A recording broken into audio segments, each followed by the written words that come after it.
더듬이. 네, 그래서 아까 말씀드린 것처럼 이제 본격적으로 헬렌 마틴에 대한 이야기를 좀 하려고 합니다. 네. 그래서 첫 번째로 말씀드릴 건 이제 문학, 글쓰기, 언어 이렇게 관련된 거죠. 네. 실제로 헬렌 마틴이 뭐 책을 좀 많이 읽고 글도 좀 많이 쓰고 아까 말한 것처럼 소설도 이제 출판했잖아요. 네. 그래서 헬렌 마틴이 먼저 이런 말을 해요. 나의 작업의 모든 요소들을 접합시켜주는 강력한 접착제는 대개 언어이다. 그리고 나는 그것과의 더 새롭고 시각적인 관계들을 탐구하는 듯하다. 그러니까 그녀가 스스로 계속 말하는데 그녀의 작업의 출발지는 사실 언어예요. 그래서 이 언어를 근데 어떻게 사용하느냐? 헬렌 마틴은 약간 이미지의 생성 과정 내에서 약간 파타피직스적인 언어를 사용한다고 할까요? 네. 그러니까 스스로가 만들어내는 되게 황당무계한 좀 연결고리들이 있거든요. 네. 그러니까 되게 참신하고 어느 정도 타당해요. 저는 이게 되게 큰 장점인 것 같아요. 이게 그녀만의 특징이죠. 맞아요. 그러니까 만약에 헬렌 마틴의 미학을 사용하는 젊은 작가가 왜 헬렌 마틴만큼의 느낌이 안 나냐, 참신성이 없냐라고 말한다면 여기서 기원할 것 같아요. 왜냐면 이 언어적인 능력이 헬렌 마틴의 강점이기 때문에 사실. 그래서 여러 가지 이제 이런 언어를 사용하는 방식이 있는데 제가 아까 그랬잖아요. 헬렌 마틴이 좀 컴퓨터 같다고. 네. 그러니까 컴퓨터에도 다 자신만의 언어가 있잖아요. 네. C 언어도 있고 뭐 파이썬도 있고 요즘에는 별의별 이제 코딩의 언어들이 많은데 한마디로 헬렌 마틴이랑 컴퓨터의 언어가 있다고 생각하면 저희가 앞으로 말할 얘기가 좀 쉽게 좀 접근이 되실 수 있을 것 같은데 네. 그녀의 약간 생각 방식이 그러는 거예요. 첫 번째로는 약간 아날로그적인 것을 디지털적으로 통역하는 방식이 되게 뛰어나요. 그러니까 사실 아까 제가 말한 사카린 씨가 저한테 사진을 보내주면 제가 그거를 약간 바꿔낼 수 있다고 네, 말하는 거랑 비슷한 건데 그녀는 스스로 이제 되게 현실 세계에 있는 어떤 사물들 아니면 그것이 표현되는 언어를 네. 자신만의 방식을 통해서 되게 디지털적으로 번역하는 과정을 거친다고 생각하거든요. 그래서 예를 들자면 한 가지 예를 들어주실게요. 헬렌 마틴이 그 슬리퍼리라는 단어 있잖아요. 슬리퍼리. 네. 실제로 이제 언급한 단어인데 슬리퍼리가 이제 영어로 뭐 미끄럽다, 뭐 미끈거리다 이런 단어잖아요. 네. 네.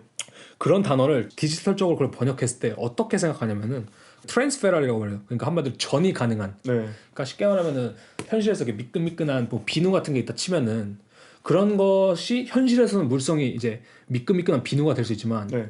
디지털적으로 미끄럽다는 거는 비누 같은 게 아니라 매끄럽게 송신이 되는 송신이 될 수 있는 뭐 모든 컴퓨터에서 뭐 사용 가능한 확장명, 뭐 JPEG 같은 거 있잖아요. 그죠. 그런 것과 될 수도 있는데 그런 것처럼 쉽게 말하면 아날로그적인 물질성과 이 디지털적인 물질성이라고 할까요? 그것을 되게 두 개를 공존시키는 걸 되게 잘하더라고요. 그 두 개를 공존시키는 거. 약간 펀치라인 같은 느낌이 또 있네요.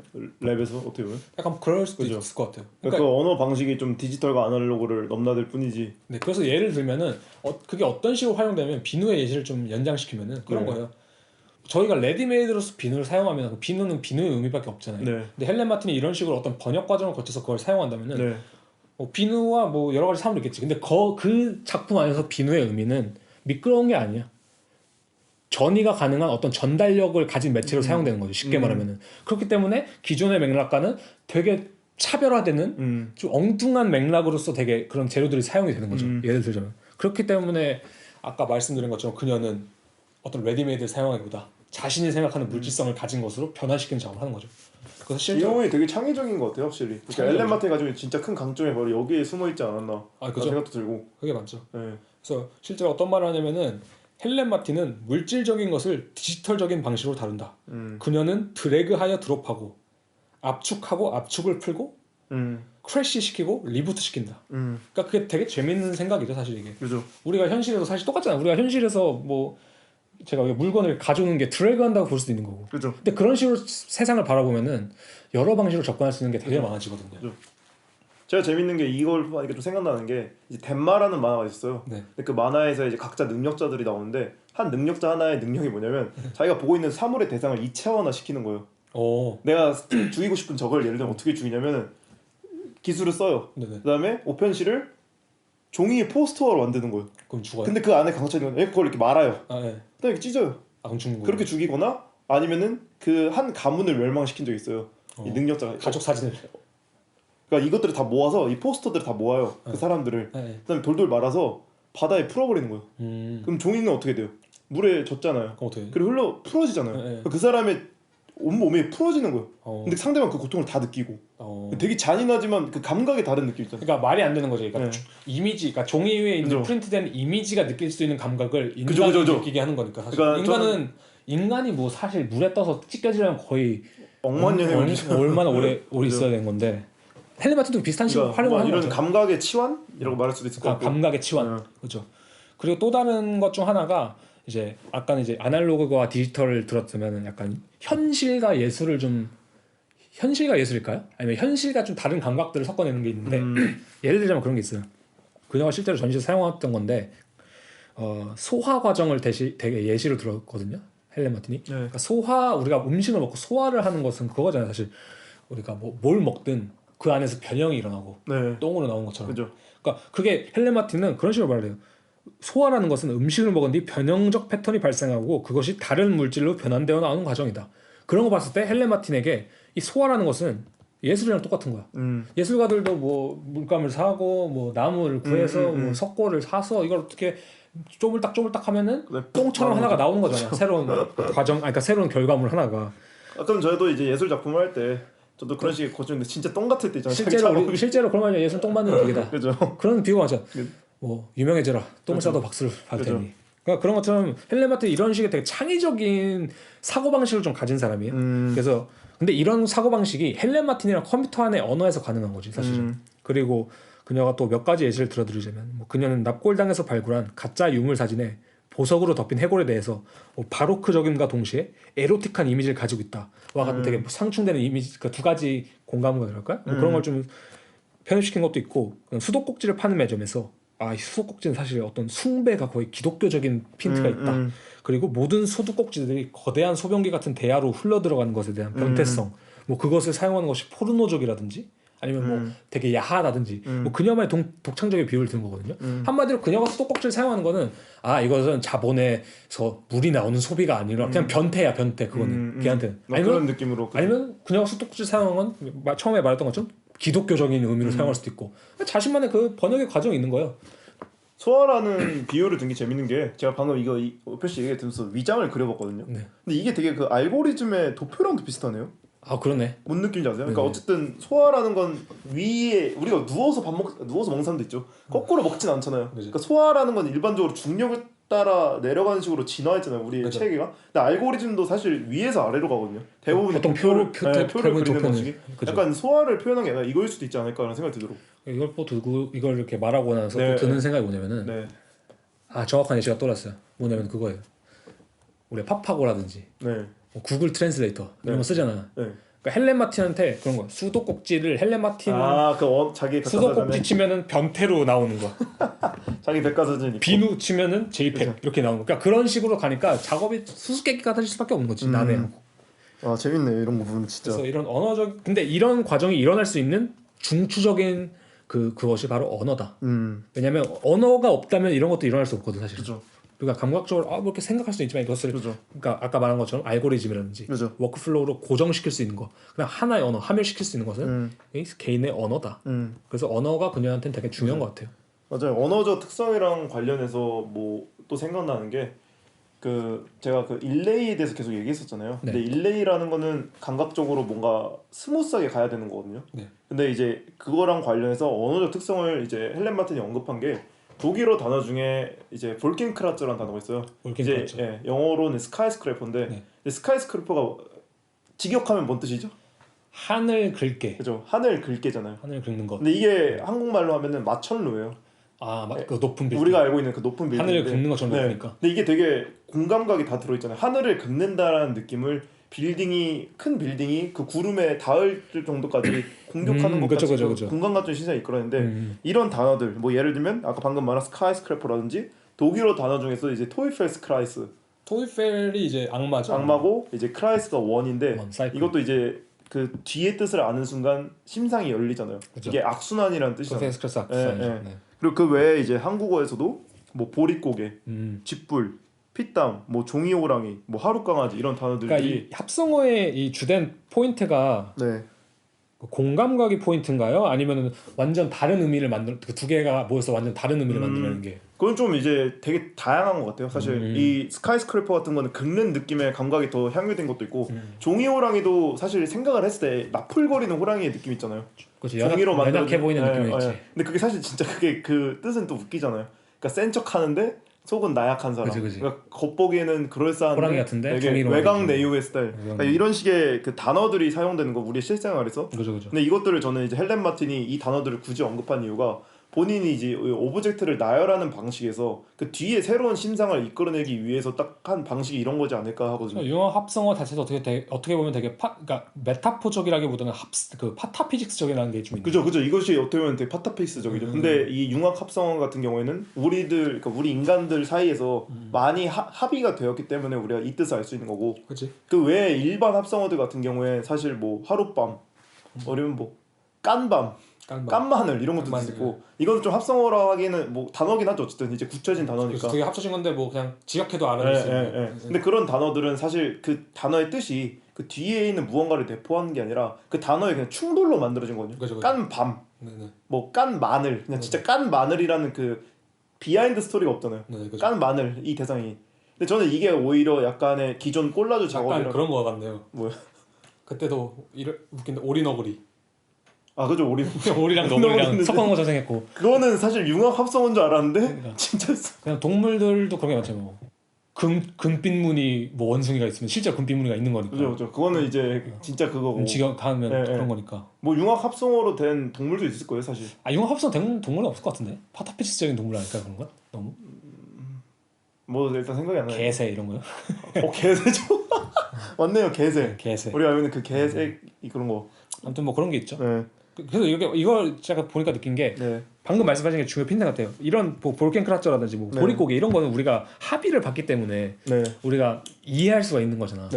근데 헬렌 마틴이 만드는 것도 되게 비슷한 과정 같거든요. 그쵸? 자신만의 융합 합성어를 좀 만드는 거예요, 사실. 근데 그것은 정말 헬렌 마틴만 아는 거니까. 그죠. 그리고 헬렌 마틴이 어쨌든 그런 오브제나 자신의 그 레디메이드적인 작품들을 배치했을 때 그 인간이 그 심상을 읽을 수밖에 없는 게 뭐냐면은 재밌는 예로 또 이제 모세의 그 성경 얘기 예를 들거든요. 근데 이제 모세가 어느 날 우연히 사막에 산으로 올라가는데 거기에 이제 가시나무가 있는 거예요. 떨기나무. 근데 거기에 이제 불이 붙은 거예요. 근데 일반적인 우리의 논리로면은 불이 붙은 나무는 타기 마련이거든요. 그렇죠. 근데 그 나무가 안 타는 순간 모세가 그걸 보고 오 갓 이러거든요. 신이 지금 나한테 계시를 내린 거다. 근데 이제 헬렌 마틴의 오브젝트 배치가 뭐 우리가 그걸 보고 신을 생각하진 않겠지만 우리의 논리를 거스리는 것들이거든요. 뭐 예를 들면 아까 방금 얘기하신 비누를 배치했을 때 비누를 우리가 그것을 어떻게 생각할지 모르는 상태에서 그 비누스러운 오브젝트 거기 놓여있을 때 그 뒤에 우리만이 각자의 개개인의 심상으로 느낄 법한 코드가 발생하잖아요. 맞아요. 파타피직스적으로 약간 그걸 약간 연장선을 말하면 그런 것 같아요. 아까 저희가 그랬잖아요. 파타피직스란 게 현실과 몽상을 화해시킨다고. 그것이 말이 안 되는데 중요한 건 거기 포텐셜이 있다는 거거든요. 잠재력이. 맞아요. 그러니까 이 떨기나무도 그런 것 같아요. 그죠. 이게 말은 안 되지만 포텐셜이 존재한다는 게 이런 방식의 특징 같아요, 사실. 재밌는 게 실제로 성경에 이렇게 기록이 되었기 때문에 뭔가 모세가 그거를 보고 신의 계시를 받았다고 느꼈기 때문에 그 당시에 이스라엘 백성을 구해올 수 있었던 거고. 하지만 논리적으로 봤을 땐 개소리다. 그렇죠. 논리적으로 봤을 때는 판타지가. 정상인이라면은 뭐가 잘못된 거지? 라고 생각했었는데 모세는 신이다. 그렇죠. 이렇게 생각한 거니까. 그런 건 이제 모세라는 좋은 코드 매개체가 있었기 때문에 그러니까 받는 수용자가 있었기 때문에 그렇게 발생했던 거고. 그래서 저는 이제 이런 점이 참 재밌는 것 같아요. 어쨌든 헬렌 마틴이 본인의 오브젝트를 그런 식으로 조우시켰다는 것. 그러니까 이게 결국에는 우리 개개인에게 어쨌든 논리적인 파괴라든지 뭔가 파타피식적인 영화를 봤을 때 우리가 이거 뭐지 하면서 개개인이 해석하는 것처럼 뭐 그런 식의 유도를 하기 위해서 이렇게 배치한 게 아닌가 그런 것 같아요. 그리고 본인의 그 마틴 번역기로 배치를 했을 때 이것은 어떻게 문장이 될 수도 있는 거고. 그죠. 그런 건 되게 재밌는 것 같아요. 확실히 그래서 언어는 엄청난 좀 헬렌 마틴의 안에 그 영향력이 있는 것 같아요. 그죠. 그래서 저가 약간 언어에 대해서 간단히 정리를 하면은 또 이 그녀의 언어 자체는 어떠한 논리성은 존재하지 않는 것 같은데 약간 그녀가 문학적이든 시적이든 약간 예술적으로 이런 관계들을 생산해내서 그녀가 자의적으로 설정한 거를 이렇게 계속 적층시켜 놓는 것 같아요. 맞아요. 이미지적으로. 그래서 예를 들면 그래서 그녀 작업이 되게 직관성에 기반을 두는 방식이지만 그것을 계속 말하자면 체계화시키고 적층시킨다는 점에서 최종 결과물들은 대단히 뭐 디지털적인 걸 따르고 있다.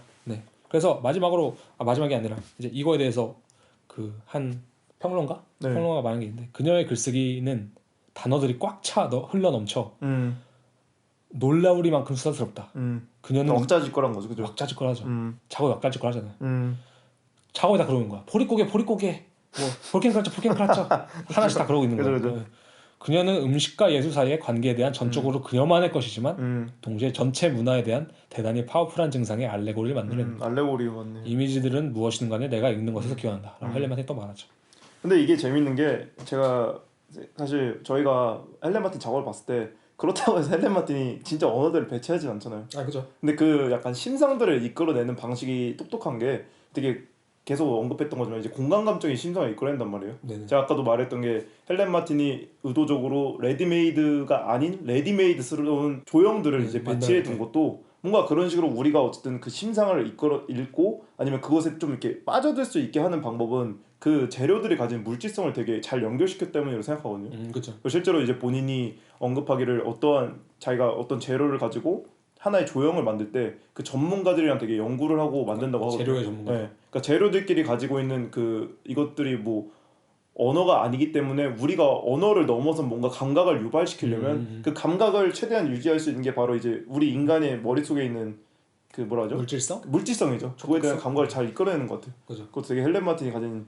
그러니까 쉽게 말하면은 어떻게 보면 언어적이고 되게 관념적인 항들을 네. 물질적으로 잘 풀어내는 거죠. 그죠. 그러니까 예를 들면 그런 거예요. 내가 이걸 이렇게 생각했다고 해서 아까 비누의 예시를 들어볼게요. 네. 내가 비누의 그 슬리퍼리라는 특징이 네. 트랜스페럴 전이 가능하고 되게 전달 가능한 그 용이성이 있다 쳤을 때 네. 그것을 단순히 이것을 내러티브로 받아들이는 게 어떤 행위냐면은 비누의 이미지를 그래서 해서 내가 이메일을 보내는 게 작업이야. 그렇게 할 수 있잖아. 근데 그것은 내러티브적인 거라고 하죠. 그죠. 이 헬렌 마틴은 다른 게 이 트랜스페럴한 디지털의 특성마저 물질화시킨다는 거죠. 그죠. 근데 그럴 때 이제 예를 들면은 슬리퍼리는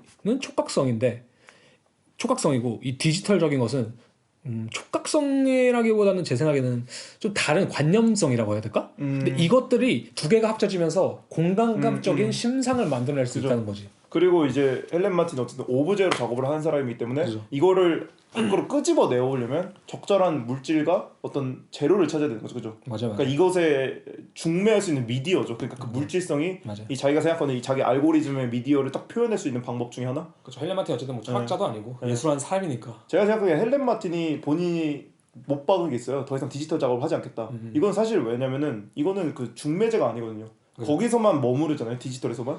그러면은 사실 어떻게 보면 뻔한 작업이 될 수 있는 거죠. 그러니까 그 안에서 그냥 자기가 생각한 알고리즘을 가지고 그냥. 맞아요. 초창기에는 재밌던 게 에드 하킨스랑 비슷한 느낌으로 작업했잖아요. 그죠. 막 3D를 써서. 근데 헬렌 마틴도 아는 거죠. 아 이걸 디지털 매체로 다뤄버리는 순간 내 장점은 사실 맞아. 장점을 살리지 못하는. 그러니까 동어 반복인 거죠. 나는 이미 디지털적으로 생각을 하기 때문에 굳이 디지털 매체를 쓸 필요가 없어. 그 다음 디지털 매체를 쓰면 오히려 너무 뻔한 거야. 그죠. 근데 그것을 내가 디지털적인 생각을 하는 사람인데 이것을 아날로그적으로 푸는 것들, 실질적인 어떤 층에서 공간각적인 심사를 만들어내는 것이 자신의 장점인 걸 아는 거죠.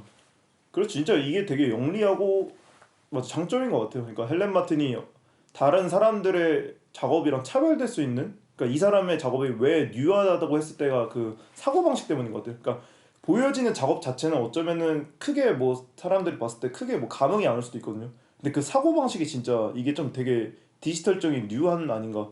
그리고 또 드는 생각이 아까 저희가 헬렌 마틴 따로 컴퓨터라고 말했는데 진짜 그런 생각이 들어요. 컴퓨터라는 것을 한 번 더 쓴다. 저희가 컴퓨터를 아까 한멸화시키는 그런 평탄화시키는 것이라고 했잖아요. 컴퓨터 코드는. 근데 헬렌 마틴은 스스로 이미 자신의 코드가 너무 확고한데 그걸 다시 컴퓨터에 대입시킬 필요가 없겠구나라는 생각이 들더라고요. 자신이 이미 평탄화시킬 수 있는 사람인데. 그죠. 그래서 디지털 작업을 안 하겠다. 못 박았나 보다. 그죠. 라는 생각이 좀 들긴 하네요.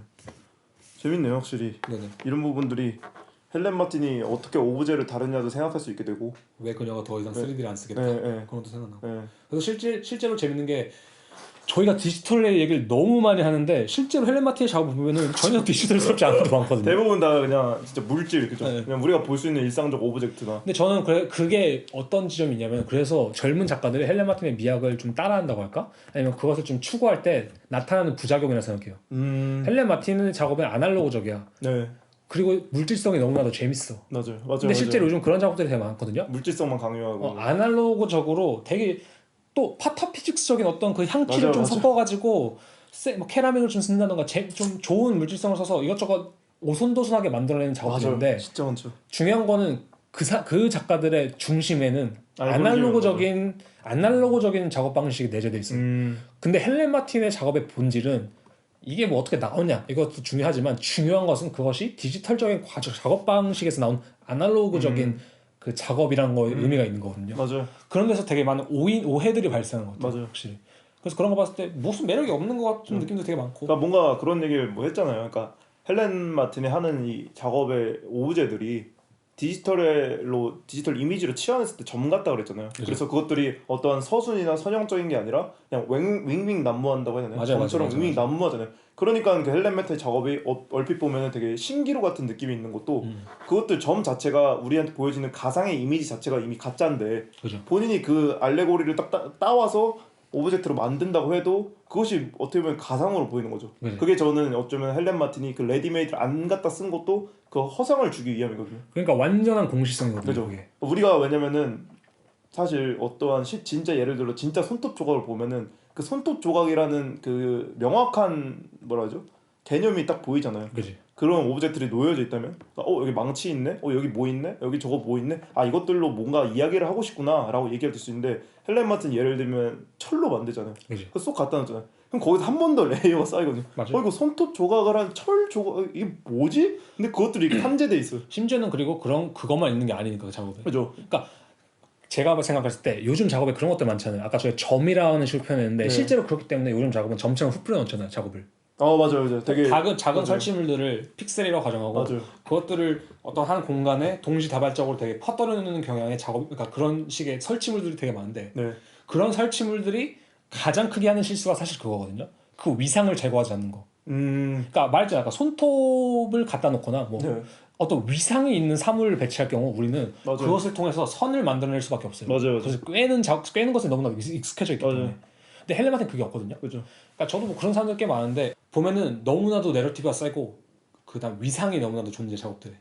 내가 이걸 보면은 무슨 생각을 할지 난 이미 알겠어 어느 정도. 그리고 말을 들었을 때도 알겠고. 근데 그것이 파악되는 순간 사실 디지털적인 원래 깨지는 거거든. 내가 볼 때. 그죠. 네.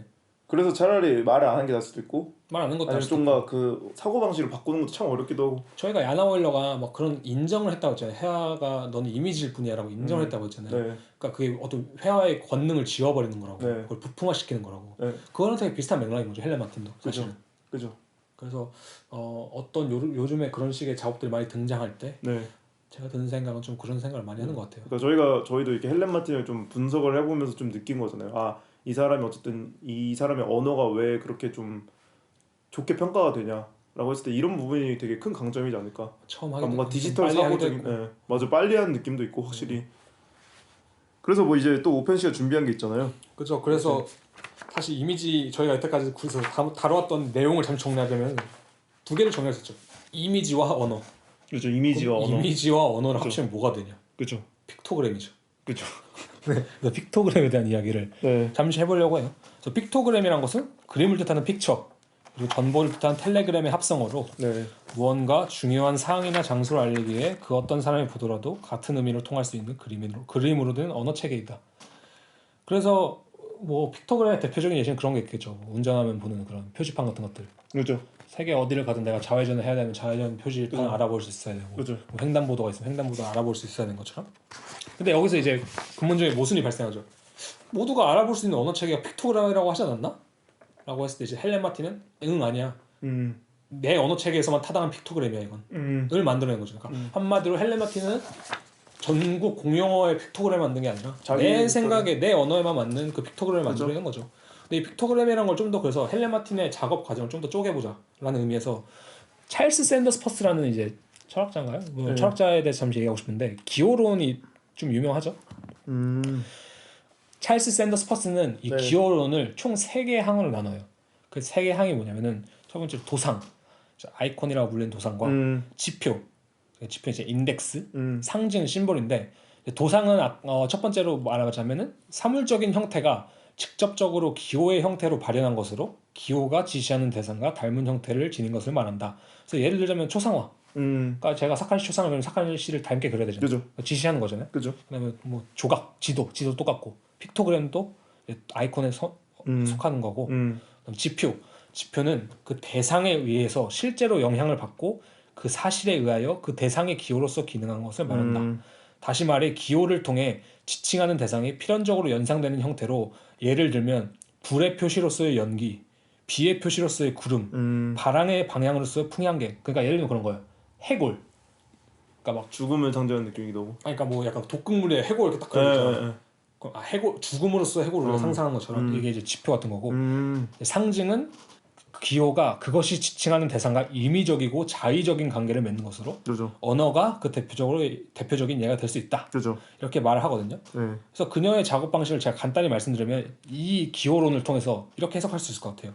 즉 그녀의 작업은 자신만의 상징적인 체계 언어, 그러니까 언어로 만들어내는 지표, 아날로그를 디지털적으로 뭐 변환시킨다든지, 뭐 현실적인 측면, 예술적인 뭐 어떤 재밌는 아이디어를 파타피식스로 섞은 지표. 그러니까 지표란 게 사실 여기서 되게 중요한 것 같아요. 왜냐면은 비누는 우리를 깨끗하게 해주는 것이다. 라는 것에 지표란 게 존재하면 그녀의 지표는 비누는 전이 가능하다라는 게 그녀의 지표인 거예요. 그리고 그 지표를 도상화, 아이콘화 시켜서 만든 픽토그램이 헬렌 마틴의 작업이라고 볼 수 있는 거죠. 그러니까 자신만의 심볼로 자신만의 인덱스를 만들어서 그것을 자신만의 아이콘, 한마디로 결국 총체적으로 자신의 것이 나오는 거죠, 완전히.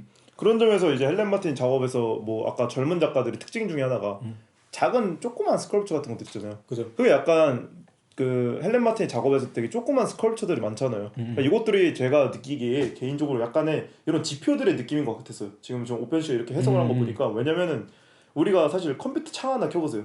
그럼 거기에 이제 닫기 X 표시 있죠. 여러 가지가 뒤범벅되어 있는데 우린 이거를 그냥 받아들이잖아요. 그죠. 근데 이제 헬렌 마틴의 스컬프처도 약간 그런 느낌이었거든요. 그러니까 어떤 아이콘이나 도상이나 지표의 느낌으로서 우리가 이것들을 그냥 자연스럽게 보는 거예요. 그러니까 실제로 그래서 헬렌 마틴이 말하는 좀 주되게 말하는 것 중 하나가 라미네이션이라는 단어가 있거든요. 그것도 그것도 치과 용어인데 또 라미네이션이 정확히 저도 어떤 용어를 쓰는지 모르는데 적층물이라는 뜻이 있어요. 라미네이션, 적층되는 거. 그죠.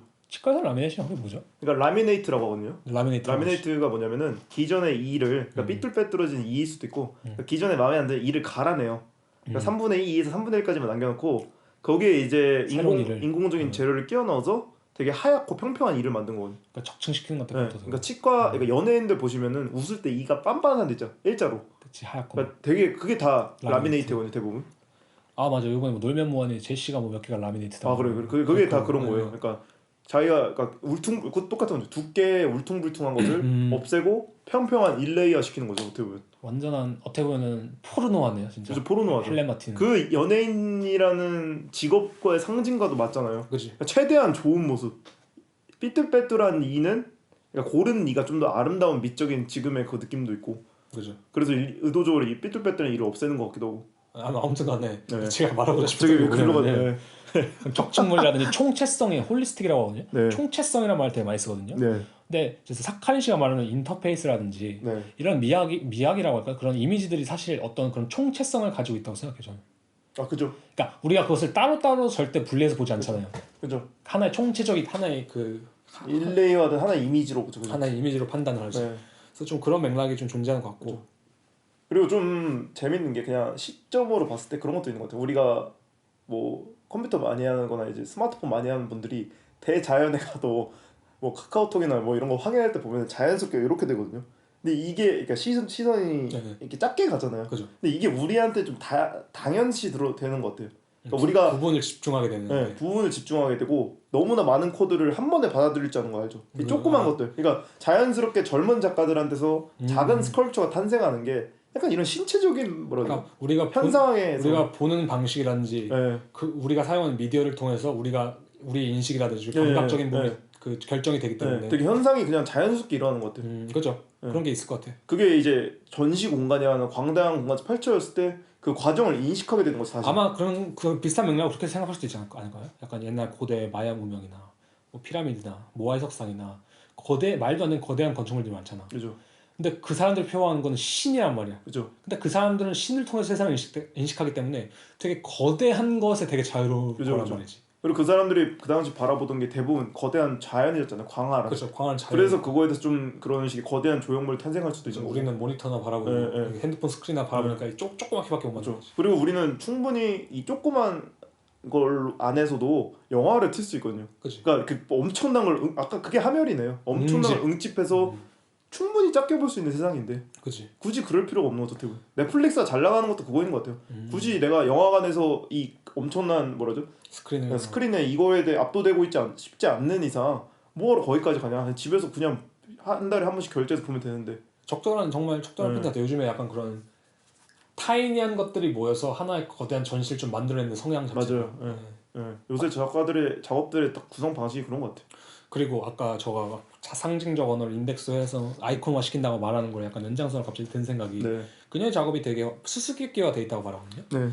그 이유가 확실히 이거랑 연관이 되는 게 이 지표, 인덱스가 너무나도 복잡한 것 같아요. 그러니까 이게 프로그램을 설명해서 제가 생각이 난 건데 새 프로그램을 배우는 건 대단히 어렵잖아요. 그러니까 예를 들면 3D 프로그램이든 뭐 동영상 편집 프로그램이든 이 버튼이 무엇을 의미하는지 우리가 본능적으로 아는 게 되게 좋은 인터페이스잖아. 맞아요. 그것이 되게 난해하게 돼 있는 순간 이 프로그램은 쓰레기다 라고 말을 하잖아요. 보노모도 프레젠테이션 같은 놈가. 그러니까 예를 들면서 앞에 뭐 위를 향하는 화살표 키가 있는데 우리는 그걸 당연히 클릭하면 위를 향해야 되는데 그게 아니면 말도 안 되는 프로그램인데 헬렌 마틴의 프로그램이 딱 그렇거든요. 그래서 너무나도 수수께끼 같고 뭔가 내가 바라보는 이 대상이 지시해야 될 무언가가 있는 것 같은데 지시하는 무언가가 합당하게 메타포적인 논리에서 벗어났기 때문에 대단히 수수께끼적이고 코딩화되어 있다고 생각하거든요. 그래서 대단히 그녀의 작업이 난해하지 않나. 그러니까 실제로 뭐 저도 그럴 것 같아요. 저도 헬렌 마틴 작업을 한 번 봤었나? 그랬던 것 같은데 실제로 보면은 뭐 별 감흥은 없어요 사실. 이게 뭘 지시하는지도 모르겠고 그다음 말씀하신 대로 이것을 하나하나 보는 또 재미는 있긴 한데 총체적으로 봤을 때 그냥 하나 이미지인데 이게 뭐야? 라고 거죠. 근데 그녀의 작업이 아마 젊은 작가들이나 요즘의 작업에 많은 영향을 미친 이유가 그녀의 작업의 형태가 이 프로그램을 처음 켰을 때 그 형태랑 되게 비슷한 것 같아요. 그래서 젊은 매뉴얼 딱 본 느낌. 그냥 포토샵이라 치면 뭐 페인트통도 있고 뭐도 있고. 근데 근데 그것들이 되게 물론 헬렌 마틴적으로 돼 있겠지만 젊은 작가들은 이 프로그램을 사용하고 싶어하는 게 당연한 것 같아요. 그죠. 그러네요. 이것도 재밌는 해석이네요. 근데 사용할 수 없지. 그죠. 왜냐면 인터페이스가 똥망이기 때문에 말도 안 되는 인덱스가 들어있기 때문에. 그죠. 재밌네 이런 그런 핀트에서 그러니까 왜냐면 실제로 그녀가 컴퓨터적이다라고 말하고 논리적인 사람이고 언어를 많이 쓴다라고 생각했을 때 충분히 그런 면모가 있잖아요. 맞아요. 그죠. 재밌네요 이런 부분 확실히. 그러니까 되게 우리가 실생활에서 얼핏 지나갈 법한 현상들에 대해서 집중했을 때 뭔가 나오는 것 같아요. 헬렌 마틴도 뭐 실제로 되게 예민한 사람이더라고요. 이거에 그래서 이 재밌는 Take a stick and make it sharp라는 전시 리뷰에서 이런 말을 해요. 헬렌 마틴의 작업은 당신의 메모리 뱅크에 있는 폴더 안에 폴더와 같다. 관리 가능한 방식으로 데이터를 찾아내고 읽어내지 못한 것에 대한 느낌은 갤러리 벽면에 디지털적으로 프린트된 월페이퍼에 얽혀있는 형식으로 표현된다. 근데 폴더 안에 폴더는 약간 은밀한 비디오 이런 거 아니에요? 그럴 수 있죠. 그래서 저가 마지막은 아니지만 이런 약간 주제에 대해서 저가 간단히 쓴 글이 뭐냐면은 즉 그녀에게 이미지란 특정 알고리즘으로 만들어진 아이콘이다. 아이콘이라고 하면 컴퓨터가 떠오르기도 하는데 실제로 그녀가 이미지를 다루는 방식은 각각의 내러티브에 있는 것이 아닌 그것의 확장명인 JPEG, PNG를 다루는 것과 유사하다. 어떠한 알고리즘을 통해 만들어지고 저장되느냐에 따라 확장자명이 변하듯 그녀의 이미지들의 바리에이션은 그 안에 내러티브에 들어있는 것이 아니라 형식적인 포맷에 존재한다. 그러니까 한마디로 헬렌 마틴의 작업을 정확히 이해하기 위해서는 내용을 읽으려고 하면 안 돼. 우리가 이 JPEG 그림 파일을 헬렌 마틴 저한테 이메일 보냈어요. 한번 봐봐. 나 이번에 새 작업이야. 근데 안 틀어져. 막 버그 이라는 것처럼 뭔지도 모르겠어. 뭐야? 이렇게 해석하면 안 되고 JPEG을 보냈구나. 그런 느낌으로 코드를 보냈구나. 코드. 그러니까 JPEG을 보냈구나. JPEG 작업이구나. PNG 작업이구나. 이런 느낌으로 해석하는 게 훨씬 타당하지 않겠느냐라는 거죠. 사실. 이것도 재밌는 것 같아. 팟캐스트에 그 매거진에서 리뷰가 있는 거. 그래서 헬렌 마틴 터너 프라이즈를 받았을 때 전시했던 것 중에 이제 모차르트의 그림이 있거든요. 이게 모차르트 그림도 사실 좀 픽토그램스러운 느낌도 있는데 이제 팟캐 매거진에서 이것에 대해서 이렇게 말해요. 그렇기에 벽에 걸린 회화라 불릴 수 있는 것이 모차르트를 닮은 초상화로 존재하기보다는 고유한 스스로의 이미지 세계를 만들어낸다. 그렇죠. 그러니까 메타 이미지적인 느낌이 되게 강한 것 같아요. 헬렌 마틴이 이 이미지랑 것을 다른 지점이. 이거 모차르트를 닮았지만 모차르트라고 할 수도 없는 것도 할 수도 없는 거죠. 이거랑 관련해서 또 그 빌렘 플러스 피센서 예전에 있던 딱 문구 하나를 읽어드리고 싶은데 네. 거기에 딱 이렇게 써 있었거든요.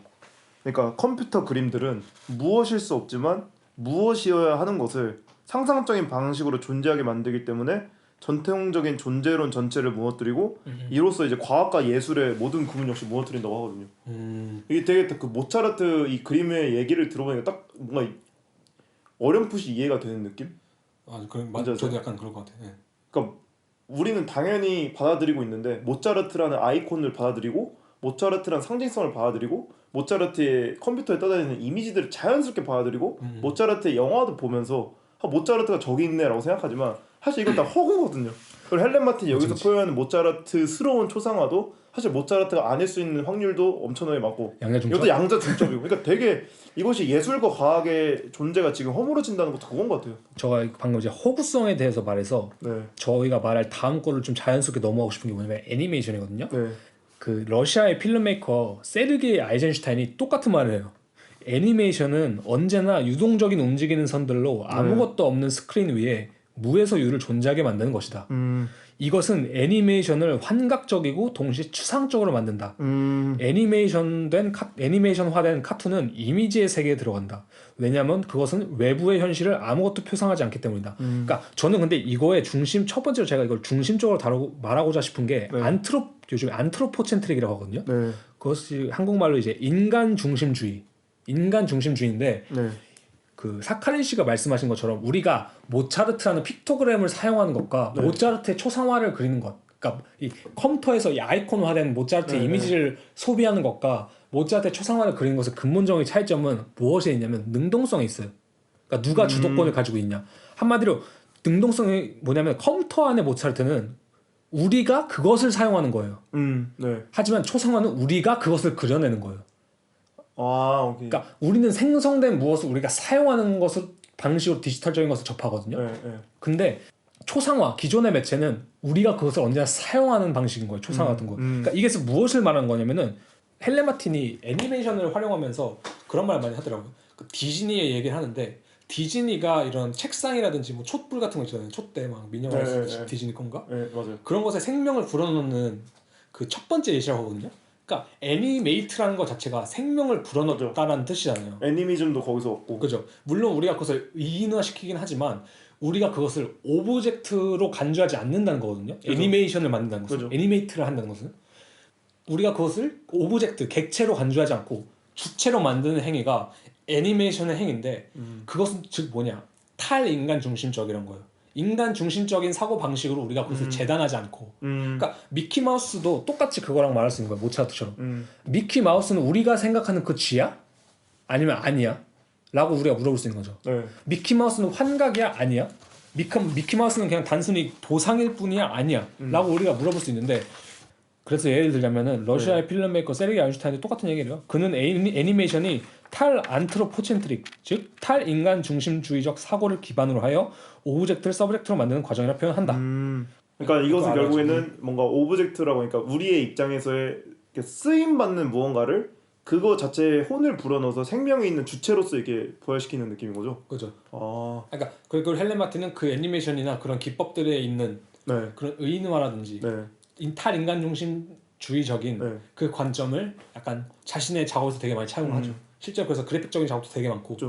그게 저는 약간 그런 것도 있는 것 같아요. 그 헬렌 마틴의 작업에서 오브제들이 작동하는 방식이 아까 말했잖아요. 그 줄에 꿰어져서 뭔가 수동적인 게 아니라 그러니까 오브젝트로 쓰이는 게 아니라 자기들끼리 놀게 두잖아요. 어떻게 말하자면. 그러니까 자기들끼리 알아서 퍼즐을 만들게 두고 그러니까 코드는 본인이 짰는데 그 코드로 나온 결과물은 본인 책임이 아닌 거죠. 어떻게 보면. 그죠. 그러니까 이거는 이거대로의 주체를 가지고 그러니까 애니메이션도 그러잖아요. 애니메이터들이 그리지만 그 그리고 나서 이것들이 발생을 하고 거기서 안에 세계에는 개입하지 않거든요. 그쵸. 애니메이터는 코드를 만들고 세계를 만들 뿐이지 그 안에 벌어지는 서사는 지들끼리 이야기거든요. 충분히 주체적인 그 내러티브가 흘러가고 더 깊게 가자면 주체적이 아니라고 말할 수도 있어요. 분명히.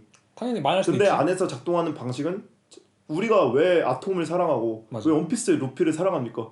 왜 그 이야기를 주체적이지 않다면 우리가 그 동질감을 느낄 수가 없죠. 네. 우리가 루피를 코스프레하는 것도 그거거든요. 내가 그 주체가 되고 싶은 욕망이 실현된 거거든요. 그게 사실 진짜 애니메이션의 강점이잖아요. 엄청 강점이죠. 어린아이들에게 애니메이션은 오브젝트가 아니에요.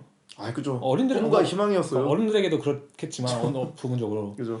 그것들은 충분히 주체적인 우리가 뭐 루피 죽으면 막 루피가 죽진 않겠지만 에이스 죽을 때 울었습니다. 그러니까 에이스가 죽으면 울고 만화 캐릭터가 죽으면 막 그죠. 오열을 하고 막 그죠, 둘이 그죠. 사랑에 빠지면 너무 내가 행복하고 막 그죠. 별의별 게 다 오타쿠 있잖아요. 문화도 그런 거잖아요. 그러니까 나와 그 상대방에 대한 사랑이나 아니면 내가 그 상대방의 동일시 같은 거. 네.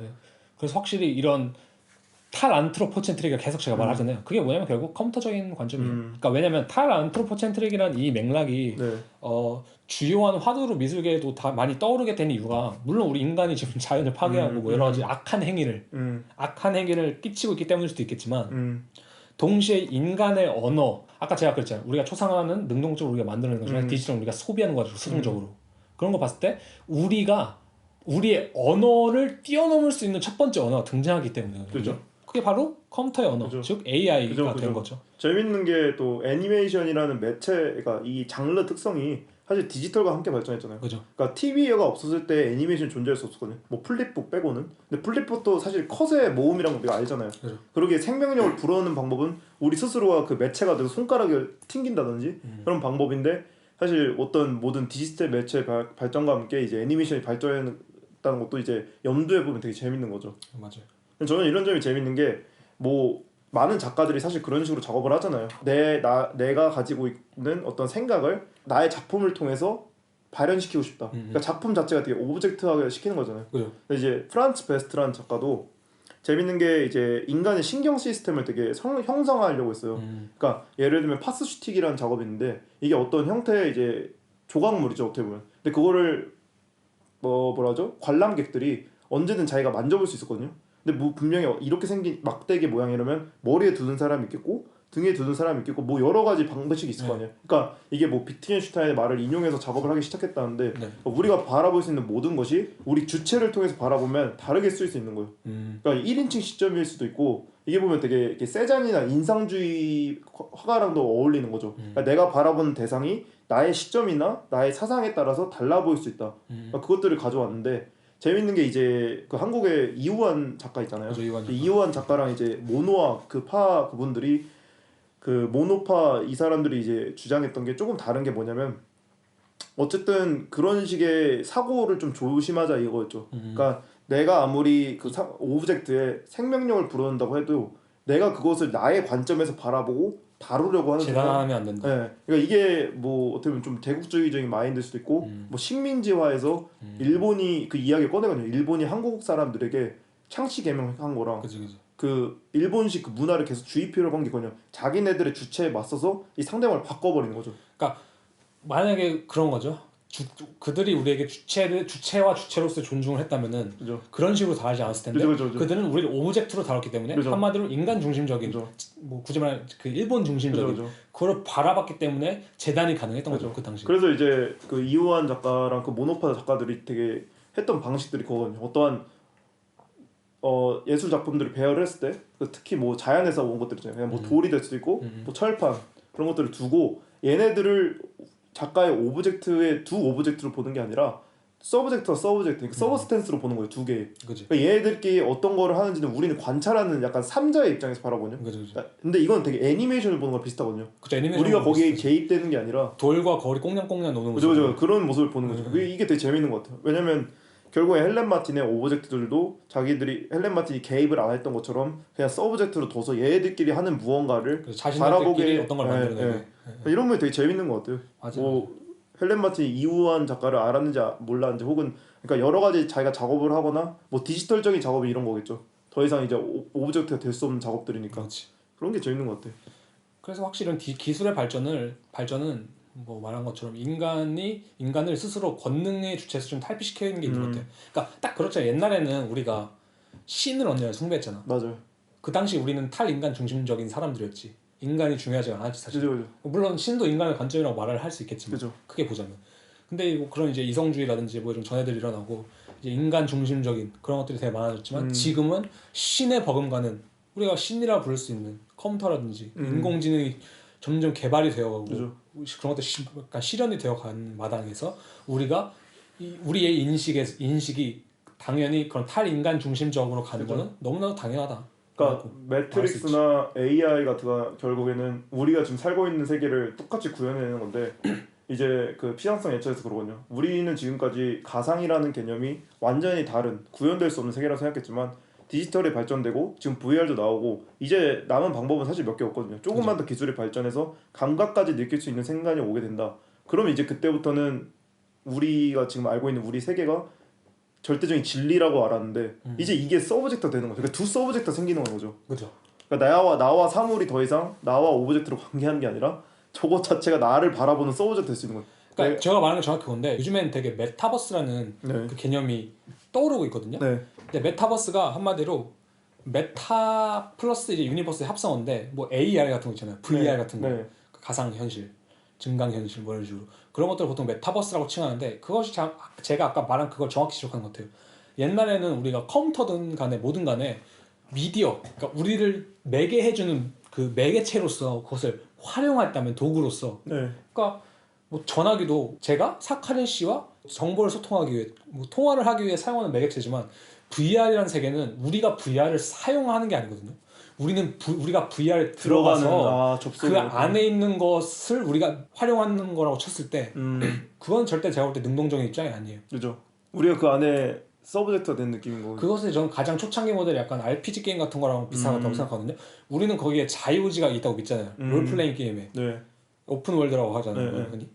자유의지가 있다고 믿는데 그 RPG 게임이란 건 사실 고정된 세계관이 존재합니다. 그죠. 시스템도 있고. 그러니까 우리는 거기는 사실 자유의지라고 말할 수도 있겠지만 그죠. 자유의지는 아닌 거야 굳이 말하면. 그러니까 오픈월드라는 개념이 그거잖아요. 게임 내에서 오픈월드는 한정된 맵이잖아요. 결국에는. 그렇죠. 그러니까 맵이지. 그 그래픽을 벗어날 수 있는 맵의 경계가 주어지잖아요. 근데 이게 사실 우리의 지구도 그렇거든요. 우린 지금까지 우리의 세계가 오픈월드라고 생각했지만 그치. 우린 우주에 나가는 순간 죽을 수밖에 없는 존재인 거예요. 그치. 그리고 우주의 끝을 지금 찾고 있는 과정인 거고. 그치. 이것도 결국에는 뭐냐면 두 세계는 똑같다 사실. 구조적으로 따지면은. 그렇죠. 별의별 이름이 다 나오죠. 네, 여기가 조금 더 작을 뿐이지 우리가 쉽게 좀 더 알 수 있는 거지. 우리도 우주의 끝이 어딘가에 있다는 건 알지만 우리가 시스템 관리자가 아니기 때문에 그걸 도달할 수가 없는 거고. 네, 그래서 확실히 헬렌 마틴이 이런 특성을 가지고 있고 뭐 이런 얘기를 좀 해봤을 때 정리를 하면서 마지막 얘기를 하고 싶은 게 그럼 다음 시대 예술은 진짜 헬렌 마틴처럼 이런 좀 되게 컴퓨터적인 예술이라고 해야 될까요? 컴퓨터를 활용한 그 이야기라는 게 아니라 그 이 사고 방식 자체가 내가 중심이 되지 않는가. 그러니까 내가 만들어낸 작품이 하나의 오브젝트로서 역할을 하는 게 아니라 내가 만들어낸 작품 자체가 하나의 메타버스가 돼야 되는 체화된 이미지라고 할까요? 굳이 말하면. 그죠. 완전히 내가 속할 수 있고 그것과 관계하는 게 곧 세상과 관계하는 거랑 똑같은 원리를 가진 그런 예술품이 등장하게 되지 않을까. 사실 헬렌 마틴도 부분적으로 그렇거든요. 그죠. 저는 재밌는 게 그건 것 같아요. 어쨌든 인간이 처음에 문자를 발견한 계기가 그거라고 하거든요. 수메르인이 무언가를 세는 방식에서 문자라는 개념을 도출했다고 하거든요. 근데 이건 되게 큰 도약이잖아요. 그죠. 인간이 처음으로 세는 방법을 표시하기 위해서 선을 그었다고 생각해봐요. 근데 그리고 나서 몇백 년이 지나서야 인간이 이 문자라는 거 가지고 알파벳이 될 수도 있고 이걸 가지고 이제 글 쓰는, 그러니까 이야기의 서술을 하는 법을 배웠다고 하더라고요. 네. 체득한 거죠. 근데 우리는 지금 이제 이 선의 세계에서 디지털로 넘어간, 아직도 과도기에 있잖아요. 컴퓨터가 개발된 게 기껏해야 100년도 안 된 세상에서. 그죠. 그러니까 우리는 지금 재밌지만 물론 속도는 훨씬 빠르겠죠, 과거보단. 네. 근데 이제 과연 100년, 200년 뒤에 그러니까 우리가 지금 상상할 수 없는 인지 방식으로 상상하고 이것이 일상인 사람들이 하는 작업이 좀 궁금한 거죠. 그때면은 근데 여러 가지 긍정적인 의견도 있을 수 있고 그죠. 부정적인 의견도 있을 수 있는데 부정적이라는 건 그런 거 있죠. 예술은 사라지겠죠. 그러죠. 그럴 수도 있죠. 그죠. 그러니까 왜냐면은 모든 가치가 한번 증발하는 세상이 올 수 있고 완전히 평탄화되고 그다음에 우리가 능동적으로 무엇을 만들어내는 입장이 아닐 때 우리가 그냥 속한 세상에서 매트릭스처럼 그죠. 살아갈 때는 그죠.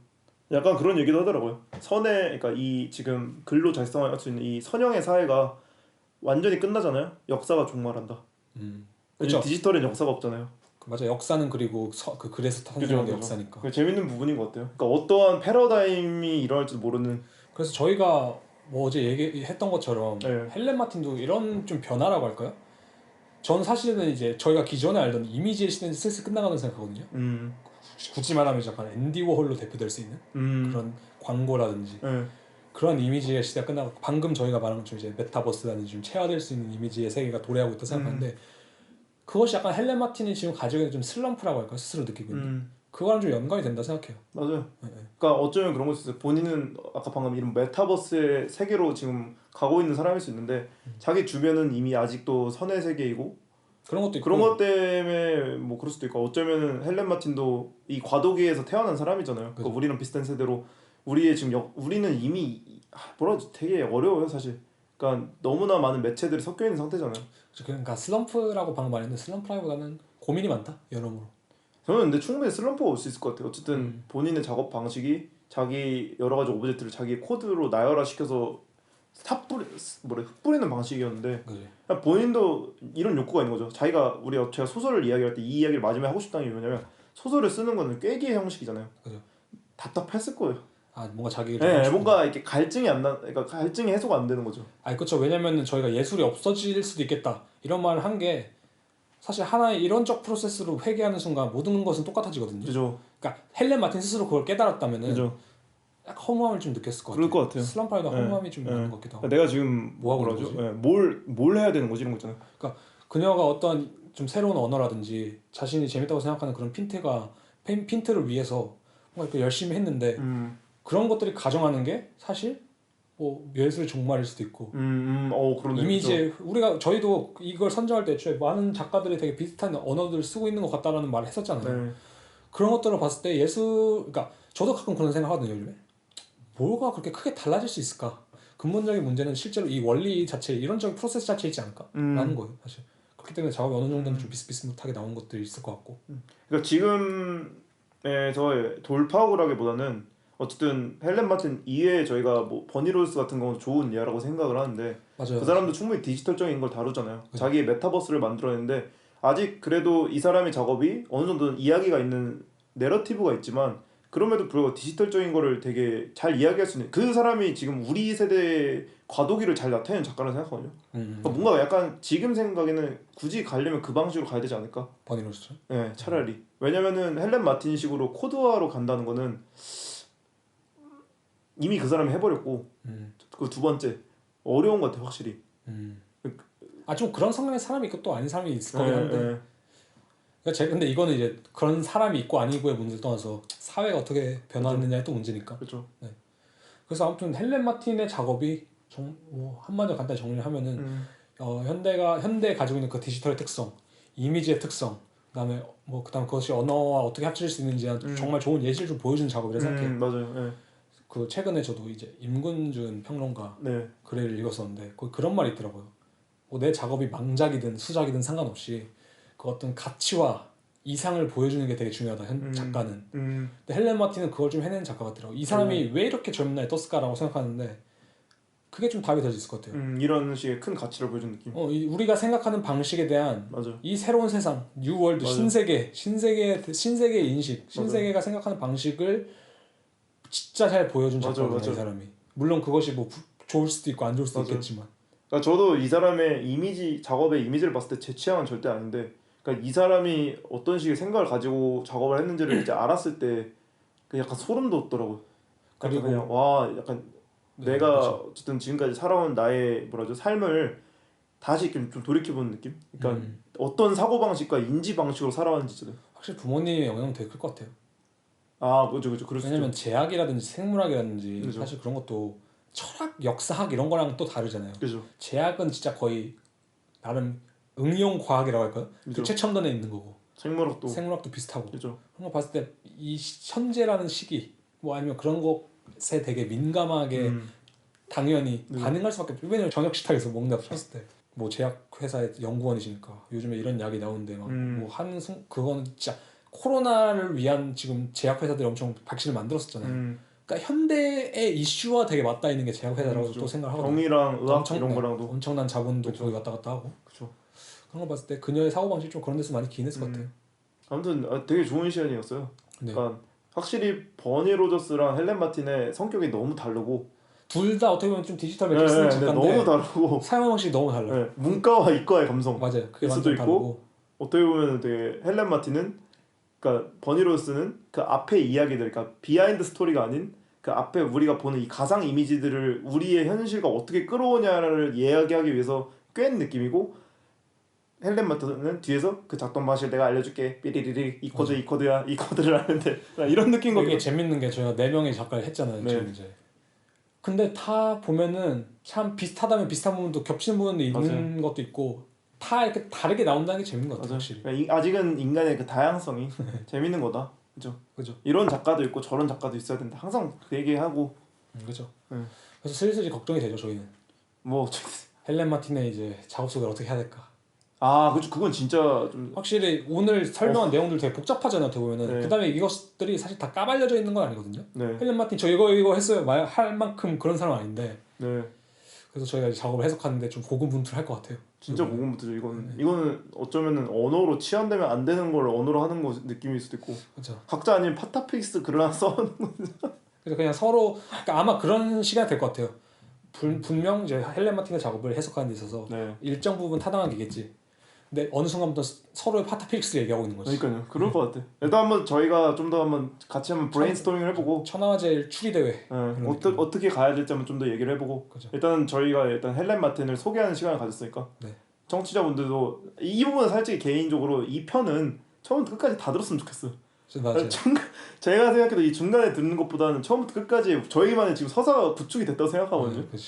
그래서 뭐 평균 청취 시간도 많이 높여주시고 그죠.